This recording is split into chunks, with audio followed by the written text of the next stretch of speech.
जैसे बताते मौलाना अब्दुल मुस्तफ़ा आदमी अली रामा अपनी किताब में लिखते हैं कि एक आदमी के शादी है और बीवी रुखसत हो गई और 3 महीना भवा कि एक लड़का की महतारी हो गया। हफ्ता 2 हफ्ता के बाद आदमी के चेहरा मुरझाएगा तो औरतिया कही सारे सबके घरे लड़का पैदा होते हैं तो चेहरा चटक लागत है और हमारे यहाँ जौनी दिन से लड़का बहुत तो चेहरा मुरझाते जाते का बात है रे। तो वो कहे तुमका काहे गाँव में निकला बापत है तुमका तो चेहरा काहे मुरझाता है। कहीं काहे कहीं जहर जाते वहां पकड़ पकड़ के पूछा था कि अरे 3 महीना तुरे बिहाई हुआ तो लड़का कैसे होगा रे। तो कहीं समझाए नहीं पाओ थे तो कहीं का समझा दी जब 9 महीना जरूरी है 3 महीना होगा तो हम का बताए थे। तो औरतिया कहे तुम हो गधा ये बताओ कि तुमरे बिहाय कत्ते दिन भवा तो कहे 3 महीना। कहे सो हमरे बिहाय कहीं तुमरे बिहाय 3 महीना भुआ। कहे सो लड़कवा कत्ते दिन पर पैदा भुआ कहे सो 3 महीना भवा। बहुरतिया घर में पढ़ाई पहाड़ा कहे सारे 3 महीना तुरे बिहाय भुआ 3 महीना हमरे बिहाय भुआ और 3 महीना लड़का भुआ सब 9 महीना नहीं भई गे रे। तब वो जोड़ी उसके हाँ यार ये तो 9 महीना भवा है। बस गांव वाले पर बहुत खफा कहे जब कोनो सार बोल दी तो कोई खैरियत नहीं। फिर सवेरे निकला फिर कोनो पड़ोसी कुर्ता खींच इसके इधर इधर ही कस के दे 3 महीना तुरे बिहाय कहा 3 महीना भवा 9 महीना तो भवा है हो 3 महीने हमरे बिहाय होगा 3 महीना मेहरोज बिहाय होगा 3 महीना लड़का वो सब 9 महीना नहीं होगी। पूरा गांव एक लंग वो अकेले एक लंग वह बक्का जो मेहरुआ रटाई थी। यही हाल इन लोगों का है चिल्लम ले जाके ऐसा रटा देते हैं कि जिंदगी भर वही बकेंगे। ऐ लोगों अपने नबी की तारीफ करो। आला हजरत ने तारीफ की है तो वो सिला मिला कि एक जमाना गुजर गया आला हजरत की याद हर मिंबर पे होती है हर मेहराब में होती है। नानपारा के राजा सआदत इन्हू गए रहे आला हजरत से कहना तुम हमरे बारे में कुछ नात लिख दो तो मुँह मांगा इनाम देंगे। हम लोग हुए तो पूरी किताब लिख डाली कि राजा है जहाँ के कोई खित्ता दे दी। लेकिन आला हजरत इमाम अहले सुन्नत ने जब सुना तो आला हजरत ने कलम उठाया और नबी की नात लिखी। वो कमाल हुस्न हुजूर है कि गुमान नक़्स जहां नहीं। सुभान अल्लाह सुभान अल्लाह। ये नात पूरी लिखी और आखिर में आला हजरत फरमाते हैं करे मधु दुअल रज़ा पढ़े इस बला में मेरी बला। मध दुअल यानी दौलत वालों की तारीफ करे मधु दुअल रज़ा पढ़े इस बला में मेरी बला। मैं गदा हूँ अपने करीम का मेरा दीन पार ना नहीं। सुभान अल्लाह सुभान अल्लाह। तो आला हजरत ने पूरी जिंदगी नबी की तारीफ की है। जितनी मोहब्बत करोगे अल्लाह उतना ही दर्जा बुलंद फरमाए। दरूद शरीफ पढ़ी अल्लाहुम्मा सल्ली अला सय्यिदिना मौलाना मोहम्मद बारिक वसल्लम सलामन अलैका या सय्यदी या रसूल अल्लाह सल्लल्लाहु अलैहि वसल्लम। देखिए हमारे स्टेज पर आपके यहाँ के इमाम साहब इस उम्र में और इस बुढ़ापे में और इस बीमारी में माशाअल्लाह नबी की महफिल में आए हैं। बेशक अल्लाह ताला देख रहा है। अल्लाह फरमाता है फमन यामल मिस्काल ज़र्रतिन खैरन यरह जो जर्रा बराबर भी भलाई करता अल्लाह ताला उसे देखता है। सुभान अल्लाह। नबी की आमद का महीना है। नबी आए तो किस लिए आए। आज हम अपने पैगंबर की सीरत की तरफ तवज्जो नहीं देते। आओ देखो रसूलुल्लाह की एक सीरत देखो। हुजूर 25 साल के थे। मक्का में एक औरत थी खदीजा। एक मर्तबा उनकी शादी बनु हाला से हुई। 2 लड़के पैदा हुए। खदीजा बेवा हो गई। फिर उनकी शादी अतीक से हुई। अतीक से एक लड़की पैदा हुई। फिर अतीक का इंतकाल हो गया। खदीजा बेवा हो गई। 2 मरतबा बेवा हुई, 40 साल की उम्र हो गई, तो दिल में ठान लिया कि अब मैं निकाह नहीं करूंगा। 2 मरतबा बेवा हो गई, अहद कर लिया कि मैं अब निकाह तीसरा नहीं करूंगी। लेकिन 40 साल के बावजूद भी खदीजा खूबसूरत बहुत थी और दौलत बेपनाह थी, बहुत मालदार औरत थी शहर मक्का की। तो बड़े बड़े लोग निकाह के पैगाम भेजें, लेकिन हजरत खदीजा इनकार कर देती थी, ना मैं शादी नहीं करूंगी। लेकिन एक बात और सुनो, आज अगर हम में कोई मौलाना अगर सब्जी बेचा लागत है तो लोग उसका गिरी निगाह से देखा था, कपड़ा बेचा लागत तो उसका गिरी निगाह से देखा था। अल्लाह के रसूल के पास दौलत नहीं थी तो मक्का के लोगों का सामान लेते थे, मुल्क के शाम जाते थे और बेच कर लाते थे, नफ़ा भी देते, पूंजी भी देते, तो माल वाला हुजूर को मजदूरी देता था। हुजूर इतनी मेहनत की रकम खाते थे। एक दफ़ा खदीजा ने भी कहा कि मोहम्मद सल्लल्लाहु अलैहि वसल्लम, आप लोगों का माल बेचते हो और बहुत नफ़ा ला के देते हो, मेरा भी माल बेच दो। तो हुजूर ने खदीजा का माल लिया और साथ में खदीजा ने अपने गुलाम को भेज दिया मैसरा को कि तुम साथ में जाओ। साथ में गए, मुल्क के शाम में माल बेचा, बहुत नफ़ा हुआ और वापस चले मुल्क के शाम से मक्का। तो जिस दिन आमद थी, आज तो फ़ोन का ज़माना है, उस ज़माने में काफ़िले आते थे, बताया करते थे फला फला दिन आएंगे, फला फला दिन आएंगे। मक्का में आके लोगों ने बताया हुजूर मोहम्मद सल्लल्लाहु अलैहि वसल्लम भी कल आने वाले हैं, उनका माल बिक चुका है। तो हज़रत खदीजा अपने घर की छत पर चढ़ गई, इंतज़ार करने लगी। देखा कि मोहम्मद सल्लल्लाहु अलैहि वसल्लम आ रहे हैं, बेपनाह धूप है, लेकिन ऐसे धूप की आलम में भी रसूलुल्लाह के ऊपर बादल का टुकड़ा है और हुजूर चल रहे हैं और बादल का टुकड़ा भी चल रहा है। हुजूर बादल के साए में मक्का तशरीफ लाए।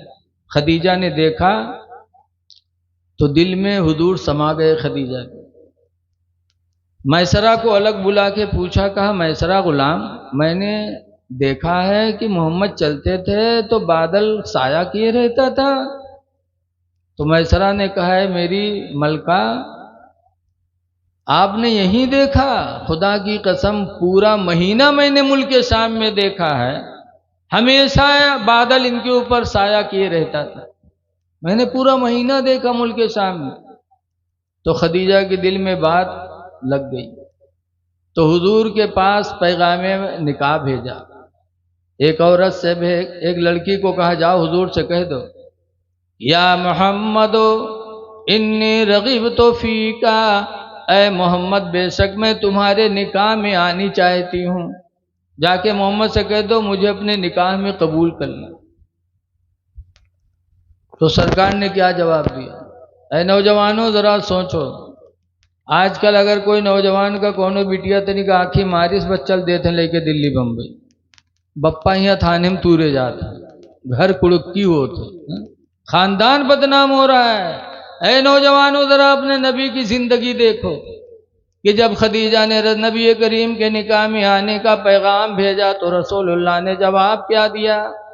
फरमाते हैं जाके खदीजा से कह दो कि मेरे बाप अब्दुल्ला तो नहीं है कि मैं उनसे पूछूं, मेरी माँ आमना भी दुनिया में नहीं है कि उनसे पूछूं, लेकिन अभी इसी दुनिया में मेरे चचा हजरत अब्बास जिंदा हैं, मेरे चचा अबू तालिब जिंदा है, मेरे चचा अमीर हमजा जिंदा है। मैं अपने चचा लोगों के बीच में रखूंगा, अगर वो लोग इस रिश्ते को मंजूर करेंगे तो होगा। अल्लाह के रसूल ने खुद से जवाब नहीं दिया। ऐ नौजवानों, अगर कोई लड़की तुमसे निकाह करना चाहे तो तुम भी अपने माँ बाप की मर्जी पर छोड़ दो। नबी की सुन्नत है, माँ बाप की मर्जी से जब कोई शादी होती है तो अल्लाह ताला उसमें बरकत अता फरमाता है। हुजूर गए और अपने घर में चचा लोगों को बुला के बिठाला और खदीजा की बात रखी। तो सरकार के बड़े चचा अबू तालिब खड़े हो गए, कहे मेरे भाइयों, खुदा की कसम पूरी दुनिया में मेरे भतीजे मोहम्मद का कोई जवाब नहीं है और खदीजा का भी कोई जवाब शहर मक्का में नहीं है, लिहाजा ये रिश्ता मैं पसंद करता हूँ। फिर अबू तालिब ने खदीजा का निकाह रसूलुल्लाह से पढ़ा दिया। खदीजा हुजूर के घर रुखसत होकर के गईं। आजकल बहुत से लोग निकाह नहीं करते, बाबा बन जाते। कहते हमसे दुनिया से क्या मतलब, और के बाद कारनामा खो दो तो बाबा रामदेव निकलत।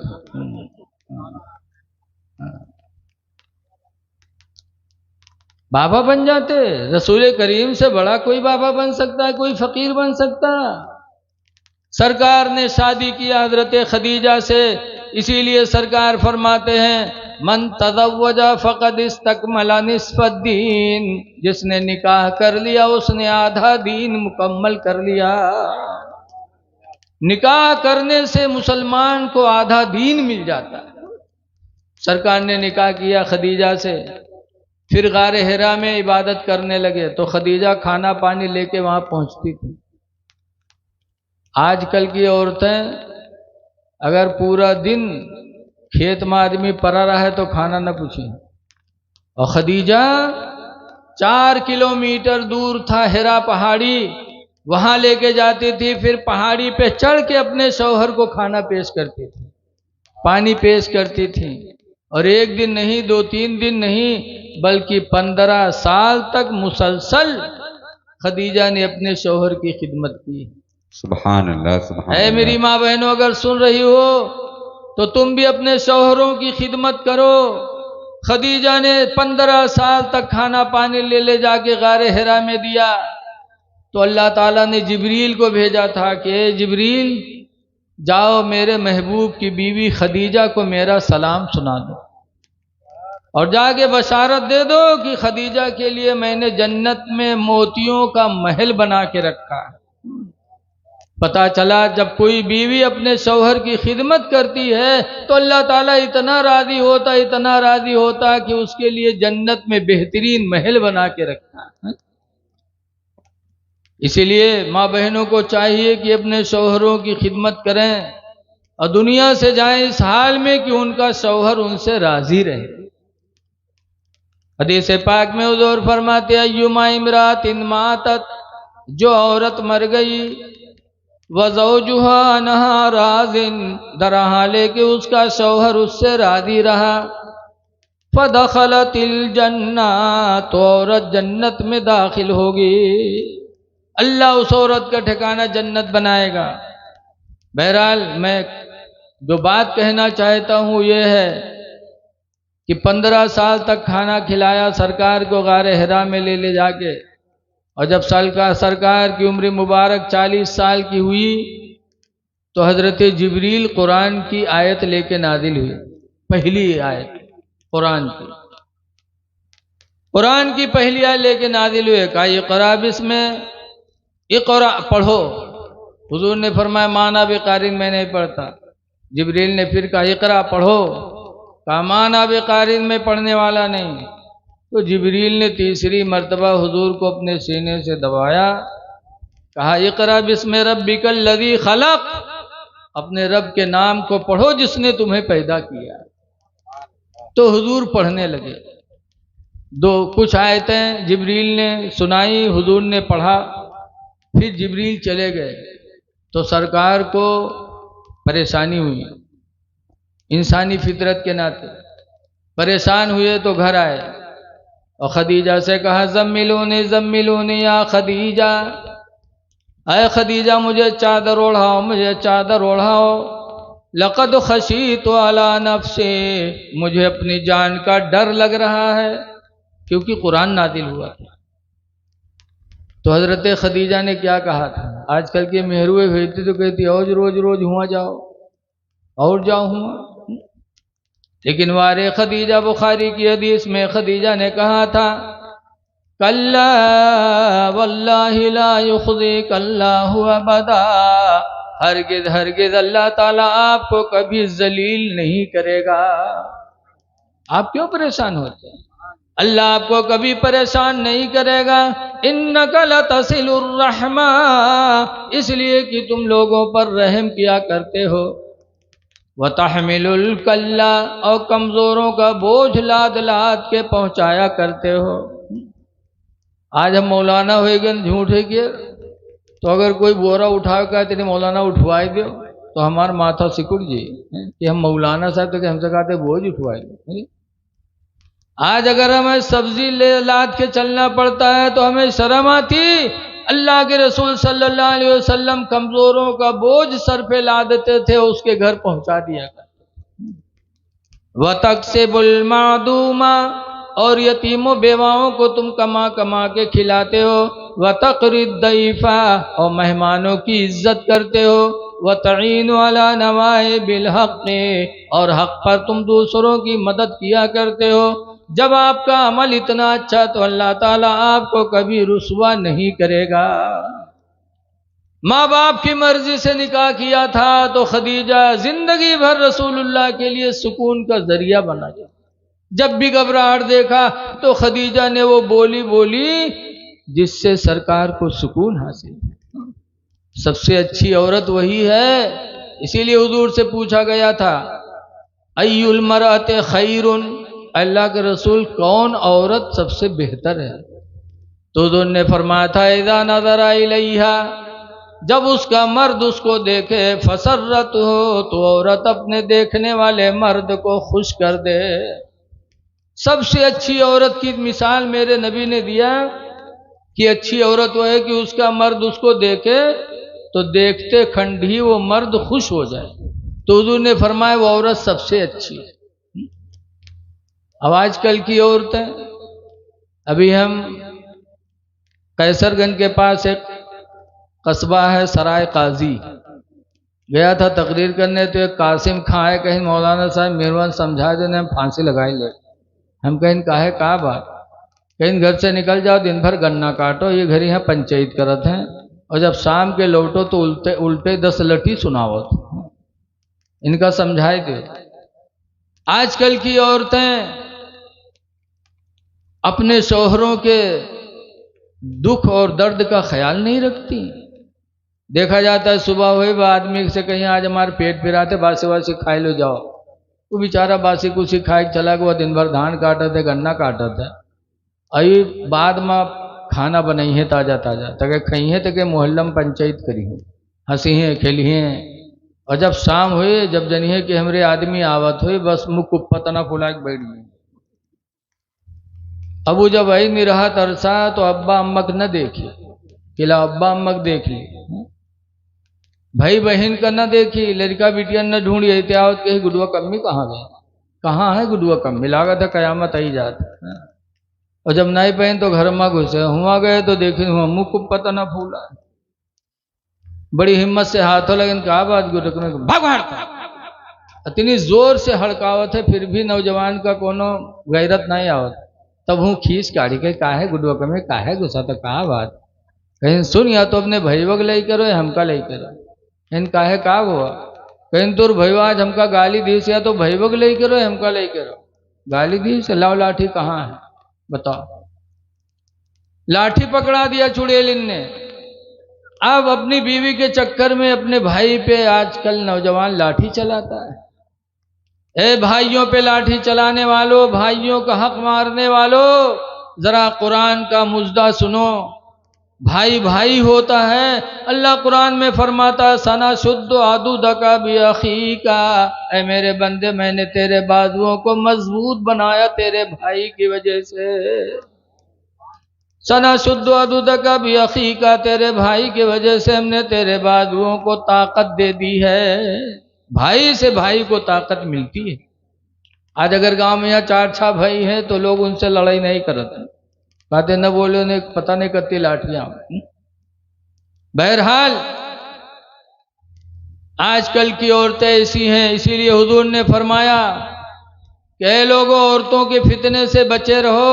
हुजूर फरमाते मा तरक्तु मिन बादी अशद्दु फितना, मा तरक्तु मिन बादी फितना, मैंने अपने बाद कोई फितना नहीं छोड़ा, अशद्दु मिन फितनतिन निसाई, औरतों के फितने से ज़्यादा कोई बड़ा फितना मैंने छोड़ा ही नहीं। सबसे बड़ा फितना मेरे बाद औरतों का होगा। औरतों का फितना बहुत है। अहीं ससुराल माँ तो बेहोश हो गई, आँखी काढ़ दे हैं, और जहाँ नैहर पहुँची बटनटन, ससुराल में ही है फिर बेहोश। अस्पताल लाद ले जाओ, बोतलों चढ़ी, सुई लगी, सब कुछ लगवाए ले, लेकिन वो भूत न जाई। इनका मकर बड़ा तगड़ा होता है। इसीलिए मौलाना अहमद यार खान नईमी ने लिखा है कि एक मर्तबा कुछ मुबल्लिग बेचारे जा रहे थे दीन की तबलीग करने, साफा बांधे जा रहे थे। रास्ते में एक पेड़ के नीचे एक औरत तन्हा बैठी रो रही थी। लोगों ने देखा तो रहे माया, क्या यार, बाहर आबादी के पेड़ के नीचे तन्हा एक औरत रो रही है, किस मुसीबत में है, चलो उसकी खैरियत पूछा जाए। लेकिन यार छोड़ो, हटाओ, रोवे दो, चलो चलिए। लेकिन एक उमा बहुत रहम दिल ना है, कहीं नहीं यार, रो रही है, बाहर है, किस मुसीबत में है, इंसानियत के नाते उसके मुसीबत का सहारा बना जाए। तो बेचारे चले गए, हुआ गए, सलाम की, पूछा है मेरी बहन ये बाहर पेड़ के नीचे रो रही हो, क्या तकलीफ है तुमको? कहा भाई मेरा शौहर एक जमाने से लापता है, जमाना हो गया मेरा शौहर गायब है, मेरे यहाँ रोजी कमाने वाला कोई नहीं है, मैं परेशान हूँ। शहर के काजी से मैं कहती हूँ कि तुम मुझे इजाज़त दे दो, दूसरा निकाह कर लो ताकि मेरी भी दुनिया अच्छी हो जाए। लेकिन शहर का काजी